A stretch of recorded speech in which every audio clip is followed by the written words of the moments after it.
ಶ್ರೀ ಗುರುಭ್ಯೋ ನಮಃ.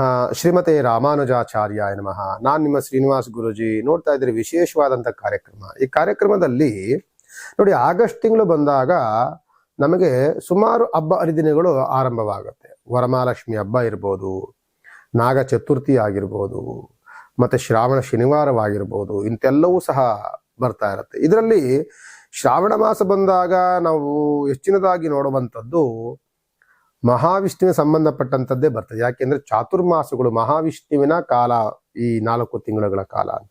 ಶ್ರಾವಣ ಅಂತಂದ್ರೆ ಮಹಾವಿಷ್ಣು ಉಪಾಸನೆ. ನೋಡಿ, ಎಲ್ಲೂ ನೋಡು ಶ್ರಾವಣ ಶನಿವಾರ, ಶ್ರಾವಣ ಪೂಜೆಗಳು, ಮಹಾವಿಷ್ಣುವಿನ ರಂಗನಾಥ ಸ್ವಾಮಿ ಪೂಜೆ, ಮಹಾವಿಷ್ಣುವಿನ ಪೂಜೆ, ಇದೆಲ್ಲವೂ ಆಗ್ತಾ ಇರುತ್ತೆ.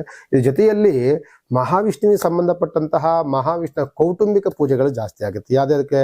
ಲಕ್ಷ್ಮೀ ಪೂಜೆ ಬರುತ್ತೆ, ಮಹಾವಿಷ್ಣು ಪೂಜೆ ಬರುತ್ತೆ, ಗರುಡ ಪೂಜೆ ಬರುತ್ತೆ, ನಾಗರ ಪೂಜೆ ಬರುತ್ತೆ, ಇದೆಲ್ಲವೂ ಸಹ ಹನುಮಂತನ ಪೂಜೆ ಬರುತ್ತೆ.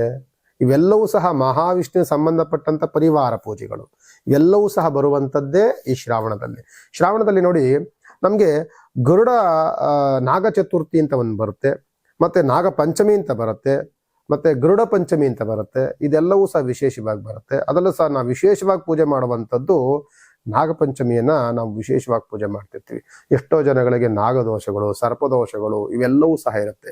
ಈ ನಾಗಪಂಚಮಿ ಎನ್ನುವಂಥದ್ದು ಅತ್ಯಂತ ಫಲಪ್ರದವಾದಂತಹ ಪೂಜೆ. ಅದರಲ್ಲೂ ಸಹ ಮಡಿಯಿಂದ ಮಾಡುವಂತಹ ಪೂಜೆ, ಒಂದು ಅತ್ಯಂತ ಸಿದ್ಧಿಯಾಗುವಂತಹ ಪೂಜೆಗಳು ನಾಗಪಂಚಮಿಯನ್ನು ಮಾಡಬೇಕಾದ್ರೆ ಪ್ರಾತಃ ಕಾಲದಲ್ಲಿ ಪೂಜೆ ಮಾಡಬೇಕು. ಕೆಲವರು ನಿಮ್ಗೆಲ್ಲರೂ ಉತ್ತಗಳು ಸಿಕ್ಕಿದ್ರೆ ಉತ್ತಕ್ಕೆ ಹೋಗಿ ಹಾಲೆರೆದು ಪೂಜೆಯನ್ನು ಮಾಡಿ, ಸಿಕ್ಲಿಲ್ಲ ಅಂತಂದಾಗ ಎಲ್ಲಿ ನಾಗರ ಪ್ರತಿಮೆಗಳಿರುತ್ತೋ, ನಾಗರ ವಿಗ್ರಹಗಳಿರುತ್ತೋ ಅಲ್ಲಿ ವಿಶೇಷವಾಗಿ 5 ಎಡೆ 3 ಎಡೆ ನಾಗನ 5 ಎಡೆ ಇರುತ್ತೆ, ಮತ್ತೆ 9 ಎಡೆ, ಇಂಥದ್ದೆಲ್ಲವೂ ಸಹ ಇರುವಂಥದ್ದು. ಇಂಥದಕ್ಕೆ ನಾಗಪೂಜೆಗಳಿಗೆ ವಿಶೇಷವಾಗಿ ನಾಗ ಚತುರ್ಥಿಯ ದಿನ, ನಾಗ ಪಂಚಮಿ ದಿನ ವಿಶೇಷವಾಗಿ ಪೂಜೆ ಮಾಡೋದ್ರಿಂದ ನಾಗ ಪಂಚಮಿ 16ನೇ ತಾರೀಕು, ನಾಗ ಚತುರ್ಥಿ 16ನೇ ತಾರೀಕು, ನಾಗ ಪಂಚಮಿ ಬಂದು 17ನೇ ತಾರೀಕು ಇರುತ್ತೆ. ಶ್ರಾವಣ ಮಾಸದಲ್ಲಿ ವಿಶೇಷವಾಗಿ ಎಲ್ಲರೂ ಸಹ ವಿಶೇಷವಾಗಿ ಮಾಡ್ಕೋಬೇಕಾದಂಥದ್ದು ನೋಡಿ, ನಾಗಪೂಜೆಗೆ ಎಳ್ಳು ಹುಂಡೆ ಮಾಡ್ಕೊಳ್ತಾರೆ, ಅಕ್ಕಿ ಹಿಟ್ಟಿನ ತಂಬಿಟ್ಟು, ಜೊತೆಯಲ್ಲಿ ಹಾಲು, ಮೊಸರು, ತುಪ್ಪ ನೈವೇದ್ಯಕ್ಕಾಗಿ ಇಷ್ಟನ್ನು ತೆಗೆದುಕೊಂಡು, ನಾಗರ ಕಲ್ಲಿಗೆ ವಿಶೇಷವಾಗಿ ಹಾಲನ್ನು ಎರೆದು ಬೆಣ್ಣೆಯನ್ನು ನೈವೇದ್ಯಕ್ಕಾಗಿ ಇಟ್ಟು, ಜೊತೆಯಲ್ಲಿ ನೀವು ತಂದಿರುವಂಥ ತಿನಿಸುಗಳನ್ನೆಲ್ಲವೂ ಸಹ ಆ ದೇವಿಗೆ ಇಟ್ಟು, ಮತ್ತೆ ನಿಮ್ಮ ಕುಟುಂಬದಲ್ಲಿ ಎಷ್ಟು ಜನ ಇದ್ದಾರೆ ಅಷ್ಟು ಜನಕ್ಕೂ ಸಹ ಆ ರಕ್ಷಾದಾರವನ್ನ, ನಾಗರೂಪದಲ್ಲಿ ರಕ್ಷೆಗೆ ನಾವು ಆದಿಶೇಷನ ರೂಪ ಅಂತಾನೆ ಹೇಳ್ತಿರ್ತೀವಿ, ಆ ರಕ್ಷಾಬಂಧನವನ್ನ ಮಾಡಿಕೊಂಡು ಆ ದೇವರ ಮೇಲೆ ಇಟ್ಟು ಪೂಜಾದಿಗಳನ್ನ ಮುಗಿಸಿ, ಎಲ್ಲರೂ ಸಹ ಪ್ರಾತಃ ಕಾಲದಲ್ಲಿ ಪೂಜೆಗಳನ್ನು ಮಾಡ್ಕೊಳ್ಳಿ ಒಳಿತು. ಆಗ್ಲಿಲ್ಲ ಅಂದ್ರೆ ಸಂಧ್ಯಾ ಕಾಲದಲ್ಲಿ ಒಂದು ಪೂಜೆ ಮಾಡುತ್ತೆ. ಮಧ್ಯಾಹ್ನ ಕಾಲ ಪೂಜೆ, ನಾಗರ ಪೂಜೆಗೆ ಅದು ನಿಷಿದ್ಧ. ಮತ್ತೆ ಮಾಡ್ಬೇಕಾದ್ರೆ ಸ್ನಾನ ಮಡಿ ತುಂಬಾ ಇಂಪಾರ್ಟೆಂಟ್ ಆಗಿರುತ್ತೆ. ಉಪವಾಸ ಅತ್ಯಂತ ಅವಶ್ಯಕ.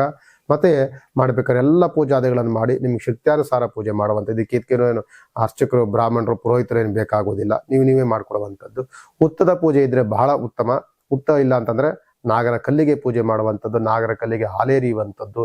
ಮತ್ತೆ ಇದೆಲ್ಲವೂ ಮಾಡಿ ಪವಿತ್ರವಾದಂತಹ ದಾರವನ್ನ ಬಲಗೈಗೆ ಕಟ್ಕೊಳ್ಳುವಂಥದ್ದು ಅತ್ಯಂತ ಅವಶ್ಯಕ. ಇದು ಸುಮಾರು ಆ ದಾರ ಎಲ್ಲಿ ತನಕ ಇರುತ್ತೋ ಅಲ್ಲಿ ತನಕನೂ ಸಹ ಮಾಂಸಾಹಾರವನ್ನು ನಿಷಿದ್ಧವನ್ನು ಮಾಡಬೇಕು. ಆ ಮಾಂಸಾಹಾರವನ್ನು ಮಾಡಬೇಕು ಅಂತ ಅದನ್ನು ಬಿಚ್ಚು ಮಾಂಸಾಹಾರವನ್ನು ಮಾಡಬೇಕು. ನಾಗರ ಪಂಚಮಿ ಆದ ನಂತರದಲ್ಲಿ ಸುಮಾರು ದಿನಗಳ ಕಾಲದಲ್ಲಿ 3 ದಿನಗಳ ಕಾಲ ಅಥವಾ 5 ದಿನಗಳ ಕಾಲ ಅಥವಾ 9 ದಿನಗಳ ಕಾಲ ಮಾಂಸಾಹಾರವನ್ನು ತ್ಯಜಿಸುವಂಥದ್ದು ಉತ್ತಮ. ಅದು ಪೂಜೆಗೆ ಅನುಕೂಲಕರವಾದಂತಹ ವಾತಾವರಣಗಳನ್ನ ತಂದುಕೊಡುತ್ತೆ. ನಾಗಪಂಚಮಿ ಅದರಲ್ಲಿ ಜೊತೆಯಲ್ಲಿ ಸರ್ಪದೋಷ, ಜೊತೆಯಲ್ಲಿ ನೀವು ನೋಡಿರ್ತೀವಿ ಎಷ್ಟೋ ಜನಗಳಿಗೆ ಕೈನಲ್ಲಿ ಆಗಲೇ ಚರ್ಮ ಕಾಯಿಲೆಗಳು ಬರ್ತಾ ಇರುತ್ತೆ. ಅದಕ್ಕೆ ಉತ್ತಮವಾದಂಥ ನಿಮಗೆ ಅನುಕೂಲವನ್ನ ಮಾಡಿಕೊಡುತ್ತೆ ಆ ನಾಗಪಂಚಮಿಯ ಪೂಜೆ. ಮತ್ತೆ ಇಲ್ಲಿ ಹುತ್ತದ ಮಣ್ಣನ್ನು ತೆಗೆದುಕೊಂಡು ಹಚ್ಕೊಳ್ಳೋದ್ರಿಂದ ನಿಮಗೆ ಆ ಕಾಯಿಲೆಗಳು ಮತ್ತೆ ಆ ಮಾರ್ಕ್ಗಳೆಲ್ಲವೂ ಸಹ ಹೋಗುವಂಥದಕ್ಕೆ ಬಹಳ ಅನುಕೂಲವನ್ನು ಮಾಡಿಕೊಡುತ್ತೆ. ನಿಂದನೆಗಳನ್ನ ನಿಮಗೆ ಹೋಗ್ಲಿಕ್ಕೆ ನಾಗ ಚತುರ್ಥಿ ಪೂಜೆ ಬೇಕು. ಮತ್ತೆ ಎಷ್ಟೋ ಕಾರ್ಯ ಸಿದ್ಧಿಗೋಸ್ಕರವಾಗಿ ಕಾರ್ಯದಲ್ಲಿ ಅನುಕೂಲ ಅನಾನುಕೂಲಗಳನ್ನ ನಾವು ನೋಡ್ತಿರ್ತೀವಿ, ಅದೆಲ್ಲವೂ ಸಹ ಸರ್ಪದೋಷಗಳಿಂದ ಕೂಡಿರುತ್ತೆ. ಅದಕ್ಕೆ ಮದುವೆ ಮುಂಜಿಗಳು ಬಹಳ ಹಿನ್ನಡೆ ಆಗ್ತಾ ಇರ್ತದೆ. ಎಷ್ಟೋ ಮನೆಯಲ್ಲಿ ಮದುವೆ ಮುಂಜಿಗಳು, ಹುಡುಗ ಸಿಗ್ತಿರಲ್ಲ, ಹುಡುಗಿ ಸಿಗ್ತಿರಲ್ಲ. ಇದಕ್ಕೆ ನಾಗದೋಷ ಅಂತಾನೆ ಇರುತ್ತೆ.